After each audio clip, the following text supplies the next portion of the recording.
जय माता दी मित्रों, आपके और आपके परिवार पर भगवान सूर्यदेव की कृपा सदैव बनी रहे। आज मैं आपको भगवान सूर्यदेव की व्रत कथा सुनाने जा रही हूँ। सालों पहले एक बुढ़िया सूर्यदेव की भक्ति में पूरी तरह से लीन थी। वो हर रविवार को सुबह स्नान कर घर के आंगन को गोबर से अच्छी तरह लिपाई करके सूर्यदेव की पूजा करती थी। फिर सूर्यदेव के लिए व्रत रखकर शाम को उन्हें भोग लगाने के बाद भोजन करती थी।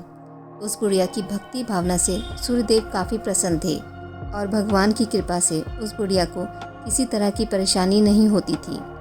उस बुढ़िया की खुशी और संपन्नता को देखकर उसकी पड़ोसन को जलन होने लगी। वह बुढ़िया अपनी पड़ोसन के आंगन में बंधी गाय के गोबर से आंगन को लीपा करती थी। पड़ोसन ने जलन के मारे उस गाय को आंगन की जगह घर के अंदर बांधना शुरू कर दिया।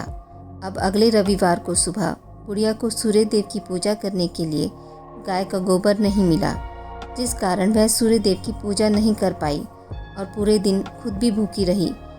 रात में सूर्यदेव उस बुढ़िया के सपने में आए और उससे पूजा ना करने और भोग ना लगाने का कारण पूछा।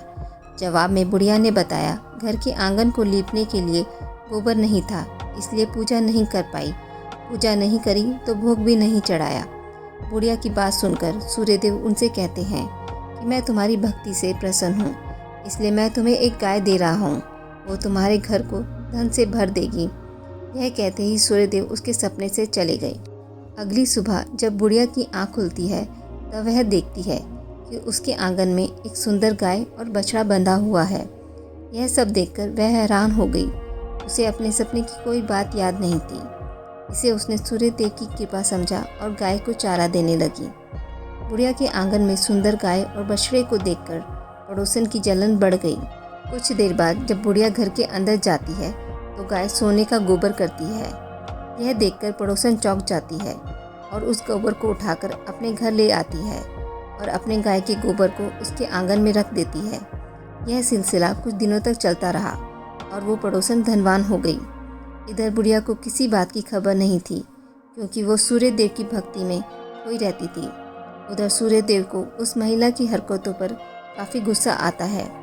उनके गुस्से के कारण धूप काफ़ी बढ़ जाती है, जिस कारण बुढ़िया गाय और बछड़े को घर के अंदर बांध देती है। उसी रात आंधी चलने लगती है, इसलिए वह गाय और बछड़े को आंगन में नहीं निकालती। रात भर गाय अंदर ही बंधी रही। सुबह जैसे ही बुढ़िया की नींद खुलती है तो वो सोने का गोबर देखकर हैरान हो जाती है। उस दिन के बाद से रोज़ाना वो गाय को घर के अंदर बांधने लगी।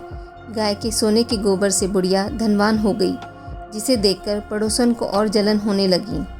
पड़ोसन ने जलन के मारे सोने के गोबर देने वाली गाय के बारे में उस राजा को बता दिया। राजा को जैसे ही सोने के गोबर देने वाली गाय का पता चला तो उन्होंने तुरंत सैनिकों को भेजकर उसे महल लाने के लिए कहा। जब सैनिक बुढ़िया के घर पहुंचते हैं तब वह सूर्यदेव को भोग लगाकर खुद भोजन करने के लिए निवाला उठाने ही वाली थी कि तभी राजा के सैनिक गाय और बछड़े की रस्सी खोलकर उन्हें अपने साथ ले जाते हैं। बुढ़िया उनसे गाय और बछड़े को ना ले जाने की प्रार्थना करती है, लेकिन राजा के सैनिक बुढ़िया की एक नहीं सुनते।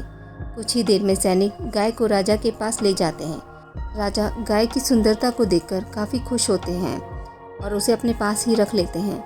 गाय व बछड़े के जाने के गम में बुढ़िया बिना खाए पिए पूरे दिन सूर्यदेव से गाय और बछड़े को लौटाने की प्रार्थना करती है। इधर दूसरे दिन सुबह राजा सोने का गोबर देखकर हैरान हो जाता है।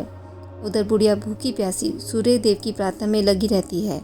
बुढ़िया की तकलीफ देखकर सूर्यदेव अगली रात राजा के सपने में आकर कहते हैं कि अगर तुमने इस गाय और उसके बछड़े को नहीं लौटाया तो तुम्हारे राज्य पर संकट आ जाएगा, तुम्हारी धन संपत्ति सब नष्ट हो जाएगी। सूर्यदेव की बातें सुनकर राजा की नींद टूट जाती है। दूसरे दिन सुबह वो बुढ़िया को गाय और बछड़ा लौटा देते हैं, साथ ही उसे कुछ धन भी देते हैं और उसकी पड़ोसन को सज़ा देते हैं। सूर्यदेव की इस चमत्कारी गाय और बुढ़िया पर उनकी कृपा देखकर राजा पूरे नगर के लोगों को हर रविवार सूर्यदेव की पूजा करके व्रत रखने के लिए कहते हैं। तभी से ही रविवार के व्रत का चलन शुरू हुआ और राजा के पूरे राज्य में खुशियाँ ही खुशियाँ छा गई। ओम सूर्याय नमः। ओम सूर्याय नमः। ओम सूर्याय नमः। ओम सूर्याय नमः। ओम सूर्याय नमः। ओम सूर्याय नमः।